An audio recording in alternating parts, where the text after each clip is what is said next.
Circle November the 21st on your calendar. New VGK goaltender Ilya Samsonov calls out Ottawa's Linus Ullmark. We'll tell you all about it next and why he did so right here on Locked On Golden Knights.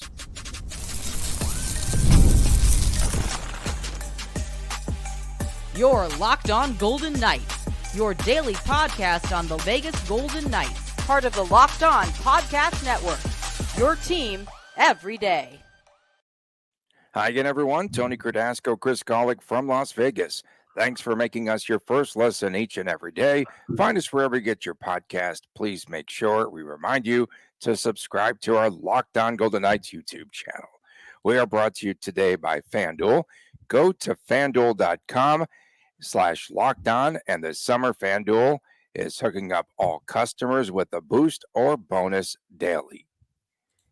VGK newcomer Ilya Samsonov and Linus Ullmark battled each other over the past couple of seasons. Samsonov in Toronto, Chris, formerly, and Ullmark with the former Boston Bruins. Well, they're not the former Boston Bruins. That's who he was formerly with. Samsonov lost Game 7 of the playoffs to Boston this past season. Ullmark was a healthy scratch in favor of a more effective Jeremy Swayman there in Boston, and Ullmark started a rivalry perhaps between himself now and Samsonov. He said he was surprised the Maple Leafs had stuck with Samsonov for most of the games in the opening round of the Eastern Conference playoffs. Ullmark said every time the Bruins played Toronto, he felt that Joseph Woll made it more of a challenge, and he said that it looked like he was more in control of the situation. Woll, he said, looked like he was a guy that was more in control. And a couple of months later, a little delay there, right, for Samsonov. He comments yesterday on Ullmark's Instagram, November 21st, keep your blank shut. Are you injured again? Wow. So Samsonov is starting November 21st, apparently. He got a look at Coach Cassidy's calendar, and he just knows he's got that game, huh? I mean, well, he will. He will. It could be. Well, it could be Aiden Hill against Anton Forsberg, but there is a game the night before in Toronto for Vegas. So they play a back-to-back. So VGK plays at Toronto on the 20th of November. 21st, they travel to Ottawa. So it very well could be this matchup. Who knows? I think it's going to be entertaining, and I'm looking forward to the goalie fight. Ooh, there we go. I mean, listen, a couple things here. Number one, a lot of times coaches will start a player against their former team just kind of as a formality. You see that a lot. So good chance Samsonov doesn't even play in that game against Ottawa.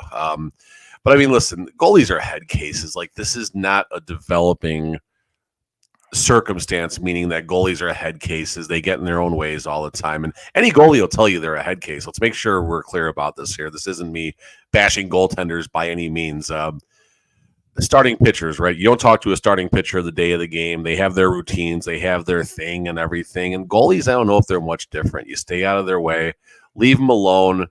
You see it even at the younger levels. Like, goalies are just wired a little bit differently, and that's okay. That's okay. Now, Samsonov, I think, is wired a lot differently. He's already he's been with the Vegas Golden Knights 5 minutes, and he's fitting in just fine.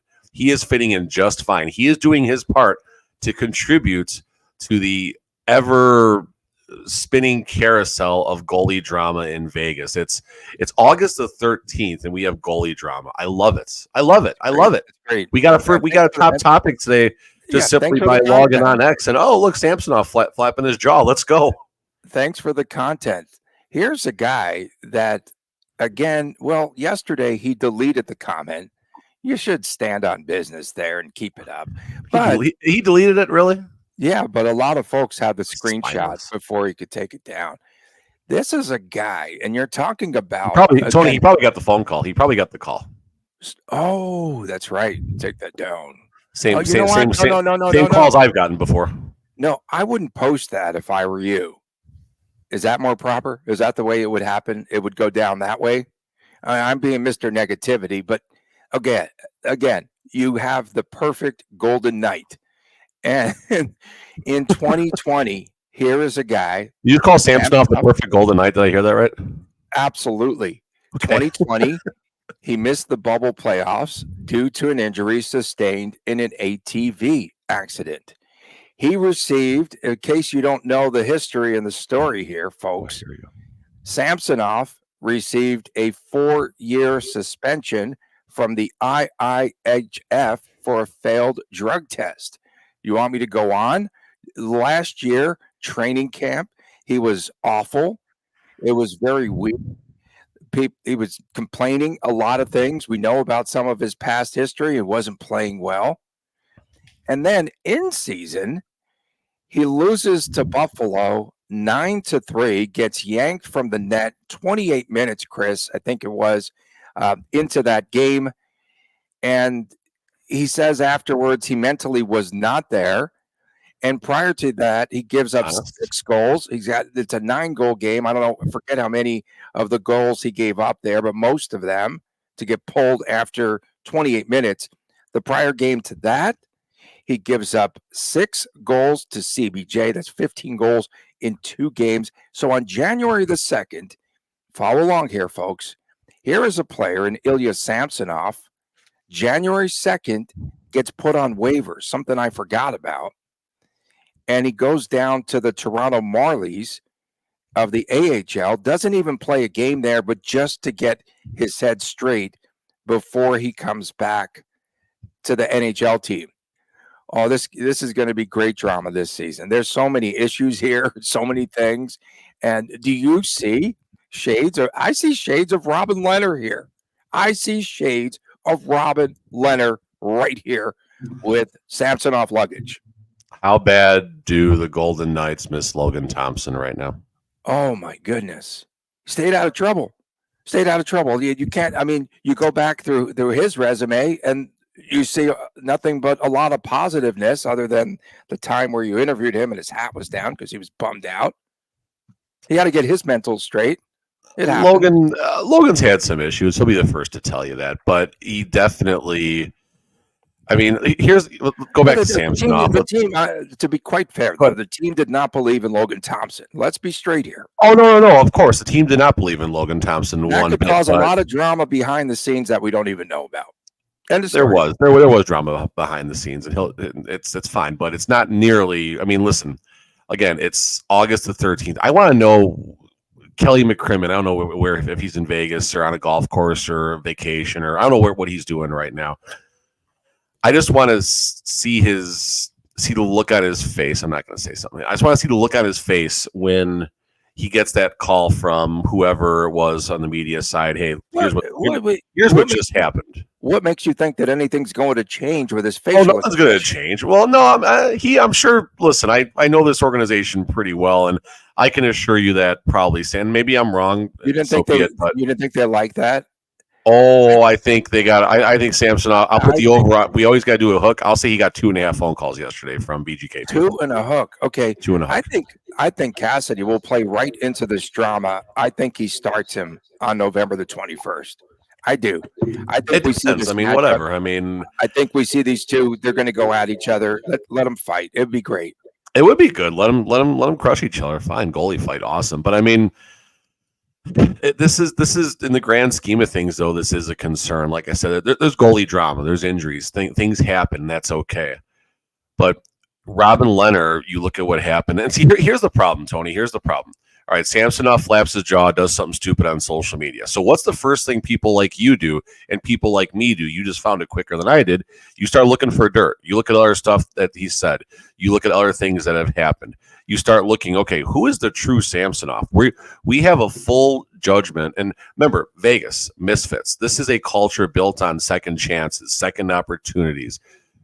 Players and coaches and staff members and whatever, just getting a fresh start and having success. And that's been the business model and the performance model, if you will, dating back to 2017, 2018. Samsonov, obviously, now we look at his past, we look at his present, we look at the now. Dude's chirping like a freshman in high school, going against another team or something like that. And it's not a good look. It's not a good look. It's fun, and don't get me wrong, I've probably never cared more in my life about a Vegas Golden Knights Ottawa Senators game as I do right now. So from that aspect, sure, it's wonderful, but this is not the drama the team needs. It's been an interesting offseason. I'll put it very mildly right now, with the changes that have happened and the draft picks and the signings and the people that have left this team. And the culture has come into question. Again, keeping things mild right now. The culture has come into question to a degree.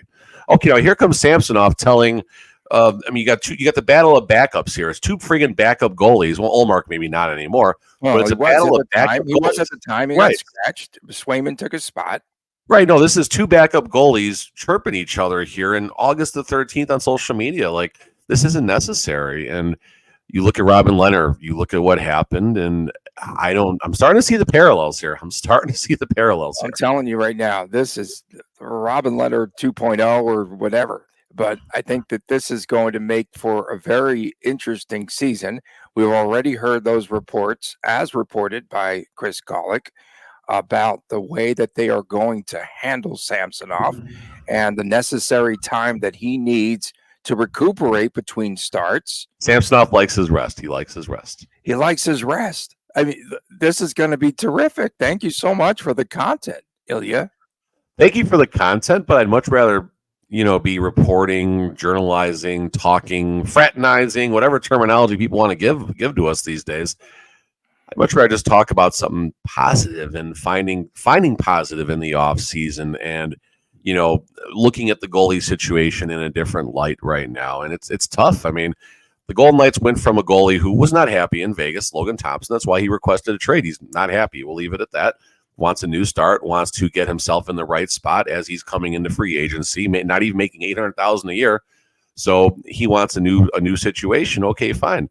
You get Samsonov. On paper, seems like a goalie who's going to be just fine in that backup role, and if needed to be the 1A if Aiden Hill gets hurt, which has been the norm for the last couple of seasons. And then here we are on August 13th because he just can't keep his mouth shut on social media. Like, what are we doing? Be good. As soon as VGK starts to jerk around. This is just scratching the surface. The surface. Absolutely, because you can see this coming.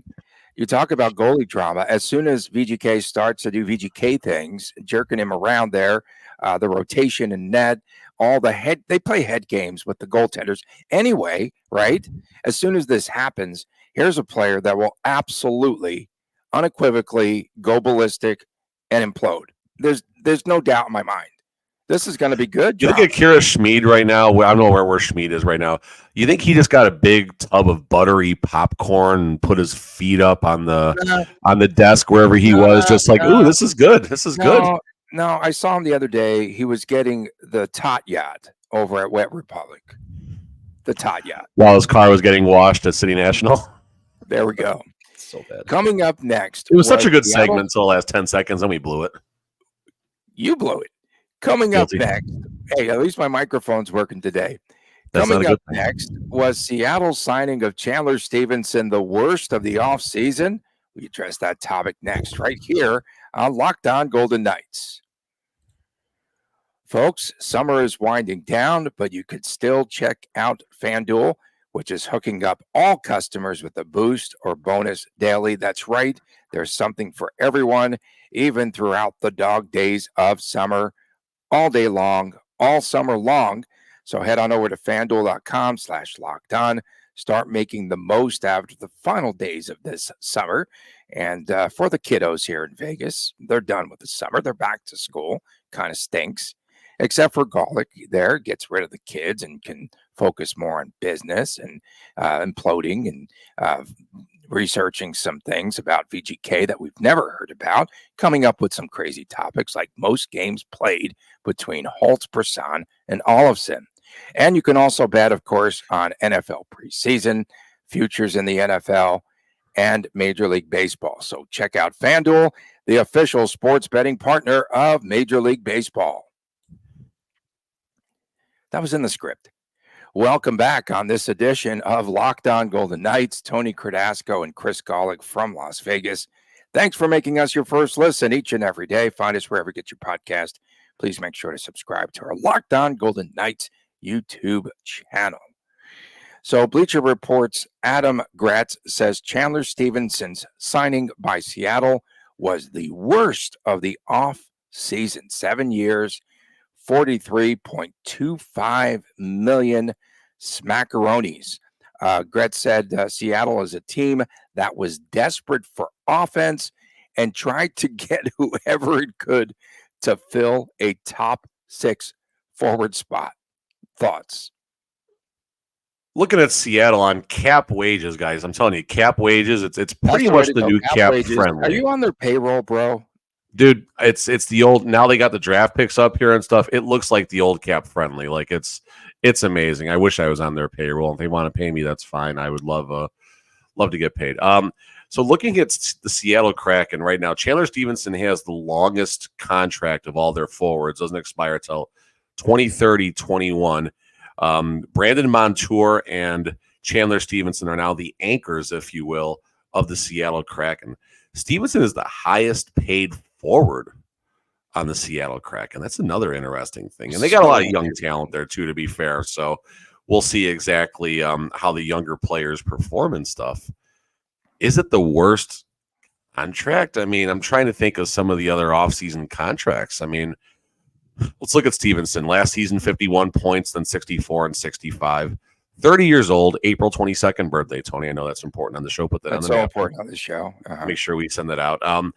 I would look deeply into the contract of Stamkos. And if I'm going to vote for the worst offseason contract, Stephenson and Stamkos, I think, are the two that I would look really close at. Stamkos had all projections pointing him getting about $6 million a year, a little bit higher than Jonathan Marchessault.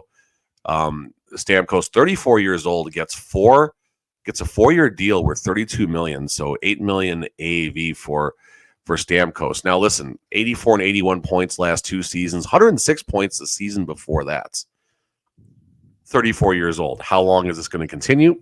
If he drops down, let's say, in the 50, 55, 60-point range next season, and that's where he is, that's a big, dramatic overpay right now.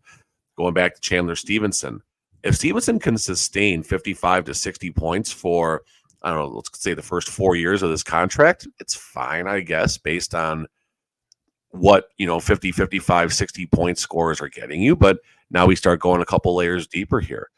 Chandler Stephenson needed Mark Stone. Without Mark Stone, he had a hard. Mark Stone, right? What's he going to do now? What's Mark Stone going to do? There you go. No, what was Chandler Stephenson like? Did you look at him as a difference maker, honestly? Chandler fit in, did all the dirty work. Yes. And again, him and Stone, that was, the combination for the VGK, Bash Brothers, especially 5v5. Yeah, no, that's the thing. But difference maker. Okay, there's 2.5 minutes left in the game. VGK needs a goal. If Stephenson, listen, Stephenson's fine. I'm happy when he was out there, but I don't look at him as Jonathan Marchessault. I don't look at him as Mark Stone. Obviously not Jack Eichel. And on the defensive side, from a scoring side, Shea Theodore. Did Stephenson get a lot of power play time? I feel like he wasn't on the. Was he? I don't think he was on. I could be wrong. I don't know. He didn't get much. No, he did not get much. Not on the top. Not on the top line, at least. No. Was he killing a lot? I don't think he was ever on the top kill a lot. So what are you getting for $6 million AAV out of Stephenson? And they overpaid him. We said it. Yeah, but you better hope that he is able to attach himself. He's the type of player that really needs to have a common winger like a Mark Stone to, just not be carried. I'm not saying Chandler Stephenson needs to be carried. I'm not saying that in one iota, but Stephenson needs to develop that chemistry, and he needs to find it fast. You imagine if Stephenson has a 37, 39, 40-point year as he's trying to fit in and stuff, that will be a tremendous anchor on a Kraken team that is looking at Stephenson to take him to that next step. They'll be up in Seattle. They'll be throwing fish at him. They'll throw fish at him. He might. 50 I mean, points. I hope he does well. Like, we hope he does well. We're not bashing him as a character guy. He's a good dude, awesome to talk to. But No, but this you know, is pretty heavier and a step up. he's not Is him. more of a He's leader. not the man. He's not the man. Exactly. I mean, 50 points consistent in each of the past 3 seasons. Yeah. 3 seasons. He is who he is, right? But he's making He's a more good than hockey player. double. He's a good hockey player. Just solid. He'll show up every night. Yeah. But he's making more than double his contract. And another you love that. question that You was love raised. that. You love that. Another issue that was raised was a 7-year contract for a 30-year-old man in the NHL. That's a big. That's raised some. Not Kelly McCrimmon's eyebrows, because those thinking things don't move, but it's raised some eyebrows. No, I mean, it's a weird contract, and I don't know anyone, especially outside of Vegas, that didn't stop or like, what the heck just happened in Seattle? And a lot of people, looking around the National Hockey League, okay, who is Chandler Stephenson? What is it that? What does Seattle know that Vegas didn't know? And Vegas, to be fair, McPhee was ahead of the. Yeah, the Stanley Cup tax, exactly. It's like the Connor Bedard tax and the hockey cards I'm opening. It's the Stanley Cup tax. And if there's one thing that McCrimmon did nail very well in the exit interviews, was the fact that a lot of these players are now champions and wish to be paid as such. I forgot the way he said it, but he paraphrased basically. Yeah, he said that a lot of them outplay their contracts. He said that too. He definitely said. Well, Taylor Stephenson did not. 2.75 million, 50 points. That's great. That's wonderful. If he comes up with a 50-point season this year, Seattle fans will be distraught, and then they have 6 more years after this one.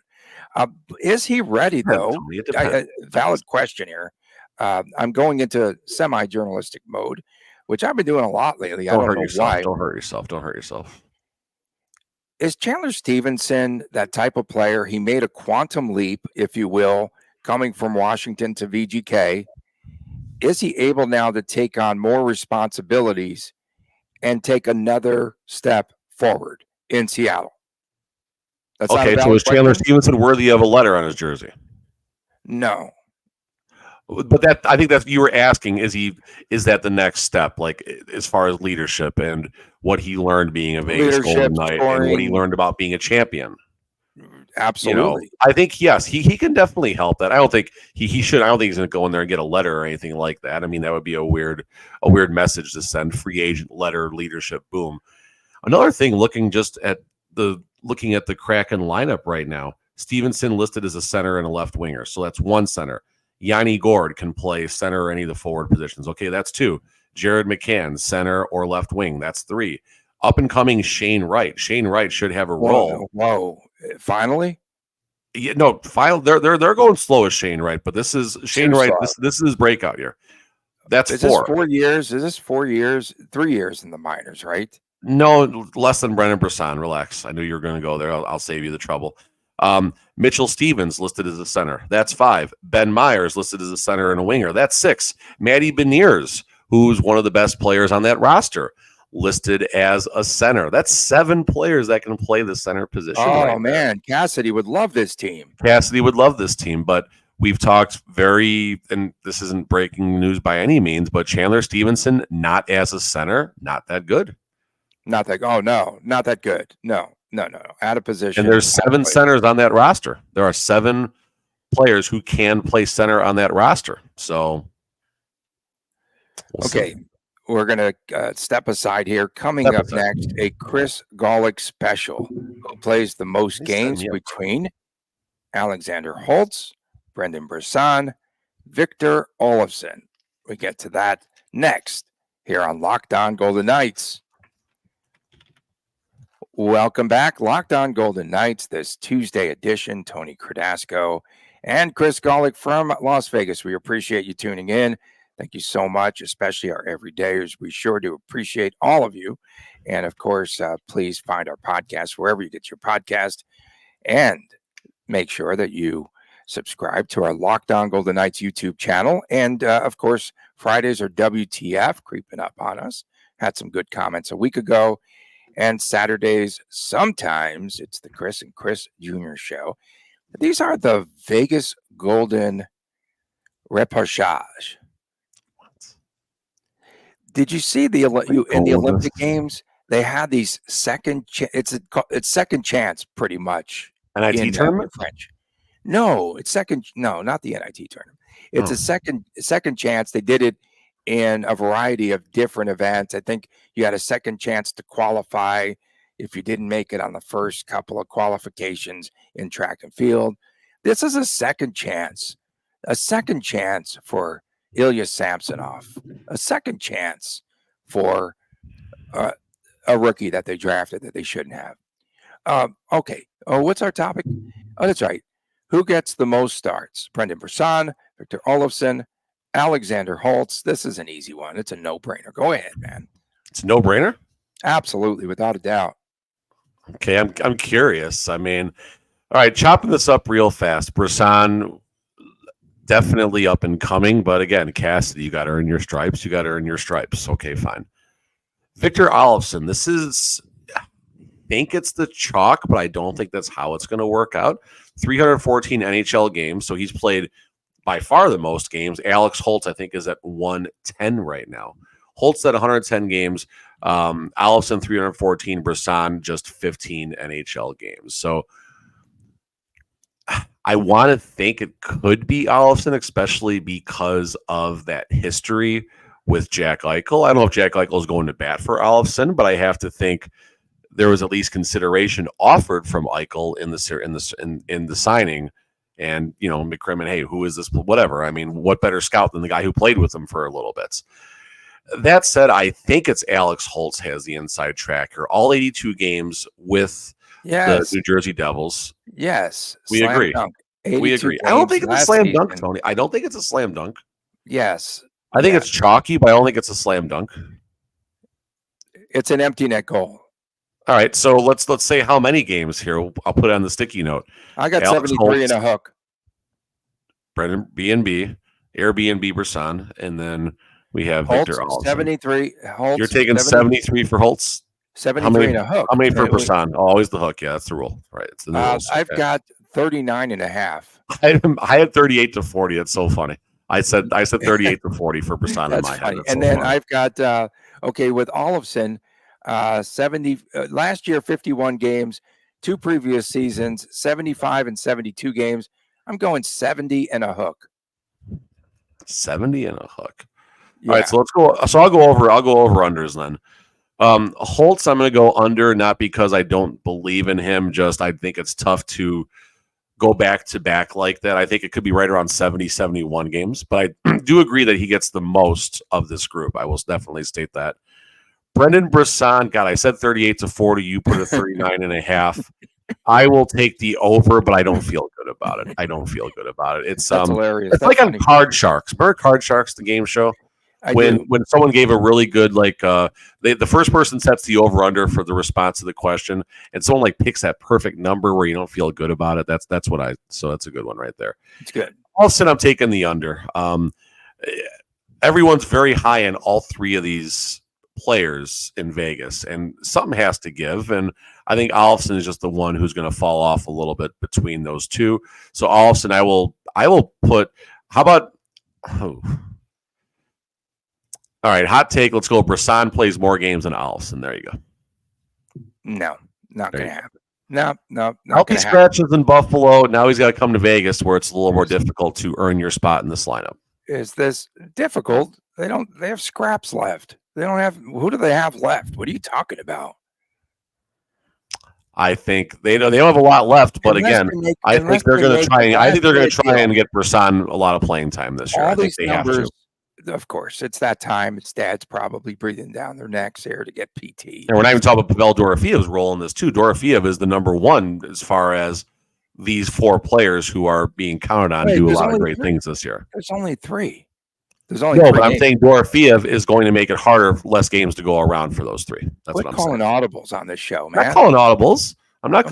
I'm saying Dorofiev makes it harder. That's all. It would make it more difficult. I agree with you there, but I just think, again, Holtz will be the golden child here. He will be a golden child here in Vegas. If Holtz can carve out a role on William Karlsson, that'll be really beneficial for Holtz and Karlsson and the team. These are all out the window, right? If there's a late acquisition. But oh god, yeah, new lines, new odds. What's like a horse getting scratched and the pool changes. I mean, it's right, it would be, right. and But it could happen. I mean, it's August 13th. It's quiet. I got to think quiet. McCrimmon It's is quiet. well. Besides Samsonov blowing things up, goofball. Every day there's something. It's quiet. Okay. So who's the next? Here's this might be like a third topic. We got like 6 minutes to burn topic here. Who's the next VGK player to get busted saying something stupid on social media? There's a topic.